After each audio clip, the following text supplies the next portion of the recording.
सुप्रभात। बाबा कहते हैं, मेरे प्यारे बच्चे, क्यों अपनी तुलना किसी से करते हो और ये सोचकर परेशान होते हो कि तुम वो सब क्यों नहीं कर पाए और अपने जीवन को व्यर्थ कर कहने लगते हो। बच्चे, जब तुम मेरी पूजा करते हो और मेरे बताए हुए रास्ते पर चल रहे हो, फिर तुम्हारे मन में ये सब बातें कैसे आ गईं? तुम जो हो स्वयं को समझो। कोई कैसा है और क्या कर रहा है। तुम इन सब बातों में व्यर्थ में मत जाओ और इन बातों से दूर हो जाओ। अब भी समय है, क्योंकि किसी और की बातें करके अपना समय खराब मत करो। जो कि कुछ दिनों से मैं देख रहा हूँ, इन्हीं सब बातों में तुम पड़ते जा रहे हो और इसी कारण स्वयं को इतना कमज़ोर समझ रहे हो। तुम स्वयं जो हो उसे जानना बहुत ज़रूरी है। उसको जानो कि तुम क्या हो।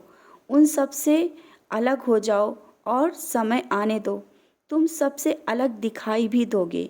हाँ, जानता हूँ, जो जीवन में अभी समस्याएं चल रही हैं ना, इस समय तुम्हारे अपनों ने भी तुमसे दूरी बना लिया है। यही सब सोचकर तुम दुखी हो रहे हो ना। ये समय है बच्चे सच्चे रिश्तों को पहचानने का। वो सब तुम्हारे सामने आ गया है। तुम्हें मैं ऐसे मुखौटे लगे हुए लोगों से दूर करना चाहता था। अब समझ रहे हो ना, जीवन में जो कुछ भी होता है ना, यह हो रहा है सब कुछ तुम्हें सिखाने के लिए और कुछ सच्चाई दिखाने के लिए होता है। और जल्दी ही तुम्हें एक बहुत बड़ी सफलता मिलने वाली है, जिसका प्रयास इतने दिनों से कर रहे थे ना। मैंने कहा, समय को पलटते देर नहीं लगती। आज के ये पल कुछ सिखा कर जाएंगे। तुम्हारे लिए मैंने बहुत कुछ सोच कर रखा है, जो धीरे धीरे तुम्हें दे रहा हूँ। घर की आर्थिक समस्या को लेकर परेशान हो, निराश मत हो। सब इंतजाम हो जाएगा। समय से पहले वो सब मैं कर दूँगा। किसी के आगे तुम्हें मैं कभी झुकने नहीं दूँगा और ना आज तक झुकने दिया है। और जिस परीक्षा की तैयारी करना चाहते हो या कर रहे हो ना, निश्चिंत होकर करो, कोई संदेह के साथ नहीं। और हाँ, यह नौकरी के लिए जो प्रयास कर रहे हो, तुम्हें सफलता अवश्य मिलेगी।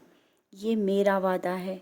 और हाँ, जब सब सही हो जाए, जो तुमने करने के लिए बोला है ना, वो अवश्य करना।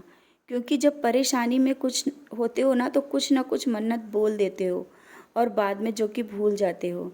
जैसा कि अभी मैं याद दिलाना चाहता हूँ, जो कहीं तुमने बोला है ना कि ऐसा हो जाने पर ये मैं करूँगा, वो भूल रहे हो। याद करो और वो अवश्य कर लो, क्योंकि कुछ काम इसी कारण भी रुके हैं। वो सब कर लो और सब परेशानियां हैं जो ना, दूर हो जाएंगी। ये सब बातें हमेशा याद रखना और याद रखो।